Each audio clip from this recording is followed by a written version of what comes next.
My name is Sarah Potter, and this is an economic analysis of the United States federal government program SNAP. This stands for the Supplemental Nutrition Assistance Program, formerly known as food stamps. SNAP was technically established in 1933 as part of the Agricultural Adjustment Act that was meant to help farmers during the Great Depression and distribute excess food supply to the hungry. In 1964, it became known as the Food Stamp Act, set forth and passed by President Kennedy. 1981 is when it started to be known as SNAP. SNAP aims to solve the problem of hunger in the U.S. because it is unfortunately still a prevalent issue, even though we are the wealthiest, most advanced country in the world. 40 million Americans face hunger every year, and SNAP tries to alleviate this problem by providing people and families with money for groceries. One of the main goals of SNAP is not only to help people purchase groceries, but to purchase healthy ones, since health status is unfortunately closely related to socioeconomic status and income. The benefits of SNAP are applicable to thousands of items in stores, including produce and more expensive health products. There are a limited number of junk foods and desserts available for SNAP purchasing. SNAP helps to solve the massive problem of food insecurity, which is defined as disruption of food intake or eating patterns because of lack of money and other resources. About 16% of Americans are food insecure, and due to the COVID-19 pandemic, this number is increasing and will probably be at its highest point in many years. The benefits of SNAP greatly outweigh the costs, and really the only one I can think of or found evidence of is the fact that it costs money. The federal government pays for the program, so a small portion of taxpayer money does go to SNAP, along with other government assistance programs.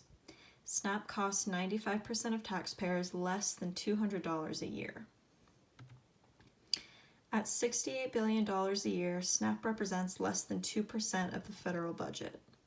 Non-participants of SNAP are not hurt in any way by the program because all of the food that is available for SNAP benefits is also available to the general public. Nothing is being taken away from anyone to give benefits to others.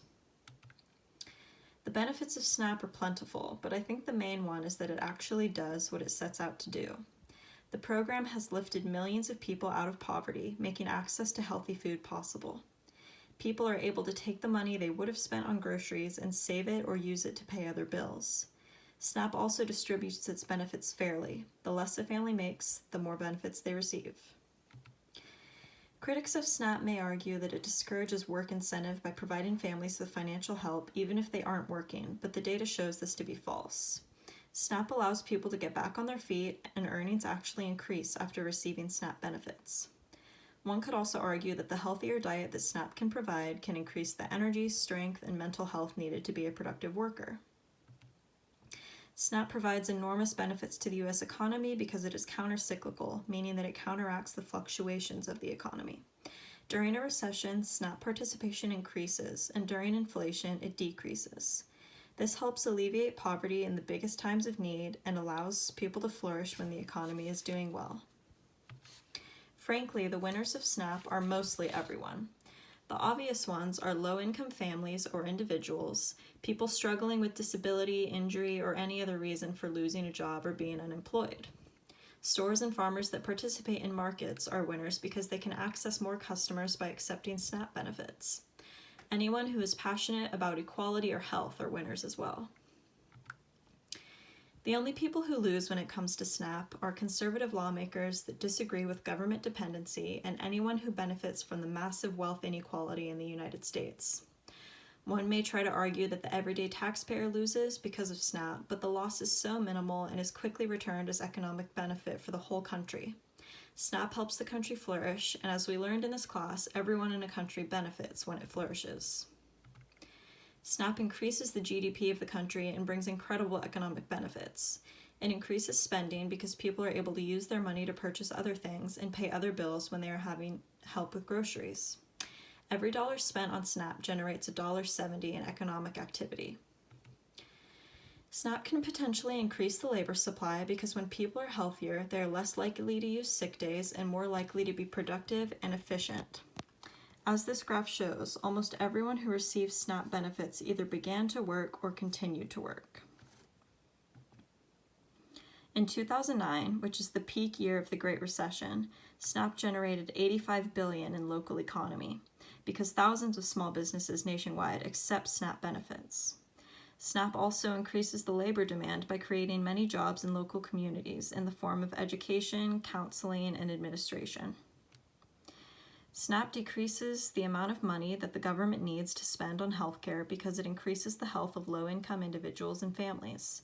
Less medications and less ER visits or doctor's visits means less financial hardship not only on the people themselves, but also the institutions and our government. A healthy workforce makes for a healthy, growing economy. Overall, SNAP is a positive and important policy. It helps decrease the problems of hunger and food insecurity in the United States and provides help to millions of American families. SNAP is a program with very few cons and so many pros.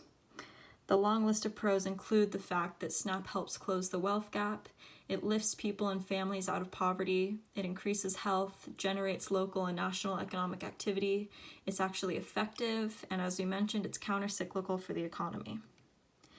To convince stakeholders to support SNAP, I would remind them that 8% of the food that U.S. families buy for their homes is through SNAP benefits. If SNAP was rejected as a policy, that would be a loss of 8% of total food purchasing in our country. I would remind them that SNAP is not only positive, but it is necessary to put food on the table of so many struggling American families. A denial of SNAP would be a denial of basic human rights and would show a huge lack of care for the less fortunate. SNAP is something that everyone should be behind and is, in my opinion, one of the strongest and most beneficial government assistance programs that we have.